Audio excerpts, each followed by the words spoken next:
Welcome to this brief tutorial on the HR diagrams of star clusters using the CLEA program. In this quick tutorial, we'll take you through part one, estimating the distance and age of a particular cluster. We've used this before, so you should be able to log on with your name. You'll be choosing the exercise HR diagrams of star clusters. This exercise is a little different than some of the previous ones. The very first thing we're going to want to do is work with the tool before we collect the data. That's part one. To do so, you're going to click on Tools, HR Diagram Analysis. You'll get a new window. You'll want to load up the particular data, so you'll select from the cluster list. The directions will have you click on the Hyades, which is a star cluster pretty close to Taurus the Bull. So we'll double click on that and your stars will load and it should look something like this.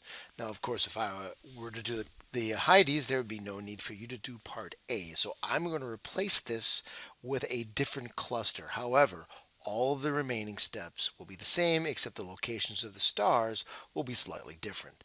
Here we go. So I'm going to instead click on NGC 752. They give you a little bit of hints. So let's click on this, and there's our cluster that we'll be analyzing. So the very first thing that you're going to want to do is actually go back to Tools, and we're going to call down the zero age main sequence line, and there it is. Now it's just placed kind of randomly there. You can actually see that this is the main sequence. So we're going to want to slide down the V minus M bar. That's the distance modulus. You remember that's the distance modulus, the apparent magnitude of the star minus the absolute magnitude of the star. Notice that the graph is in the apparent magnitude. That's because all of these stars are largely the same distance away from Earth, give or take a little bit of space between the two of these stars in the cluster, and therefore there's a correspondence, a one-to-one correspondence between the actual magnitude and the apparent magnitude. If the whole cluster moved away, all of the stars would get fainter. So we can just graph the visual magnitude and still it will yield an HR diagram. Now why have I placed it here? Well, again, remember these are going to be the low mass stars. So they'll still be on the main sequence, and all the high mass stars have moved off. So by sliding this bar, you can adjust where you believe the main sequence to be. All right. So keep in mind that this is the part of the formula, the distance formula that we would use to determine how far this cluster lies. That formula is, remember, D equals 10 raised to the distance modulus plus 5 all over 5. So you'll use that formula to find the distance.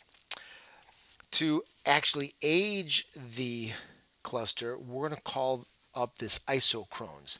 ISO means the same, chrone as in chronographer or age, isochrone, all the same age. So click on that and a new window will pop up, and this purple line represents where stars would be that are all the same age. So we can adjust this, and you can see then that it looks to me like we're pretty close, and I'll show you a couple other adjustments.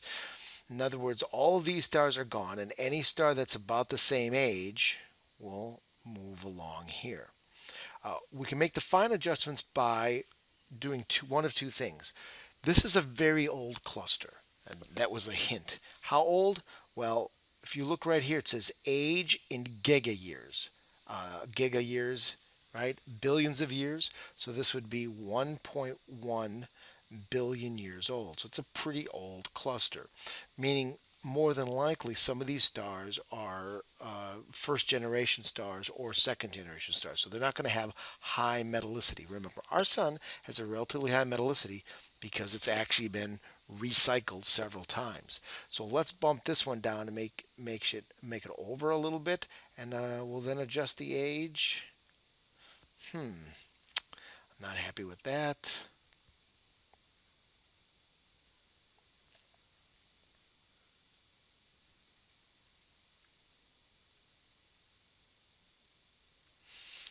I'm going to slide then. The other adjustment that we can make is this B minus V. And I'm going to slide this over here. And that looks to fit it pretty well, especially if I do this. All right, so what does that mean?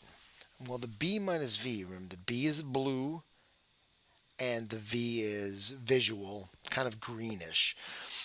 Well, you might remember that there's an interstellar medium between the stars, and since this cluster is going to lie pretty far from us, the light has to go through quite a bit of interstellar medium dust. That dust is going to scatter and absorb some of the upper frequencies, making them look farther away, right? It's going to dim the stars, and it typically does that by taking away some of the higher frequencies. That's why they would appear red.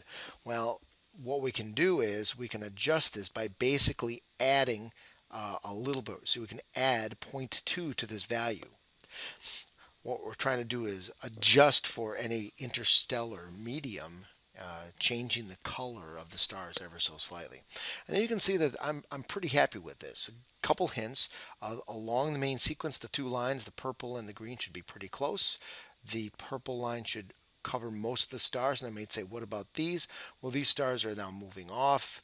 You might have a random star. Any number of things could have happened. It could be just a star that really doesn't belong to the cluster. It could end up in the cluster. It could be in front of the cluster. It could be behind the cluster, so we don't really know. So if you have just a few stars that are stragglers, that's going to be okay. So our final answer for this cluster, we would use the main sequence line V minus M, right? That's the distance modulus, 8.51, to find the distance to the cluster. And we'll use this computer generated line, right? And that does all the calculations for you to determine the age of this cluster. So this is about 1.259, we'll call that 1.3 billion years old.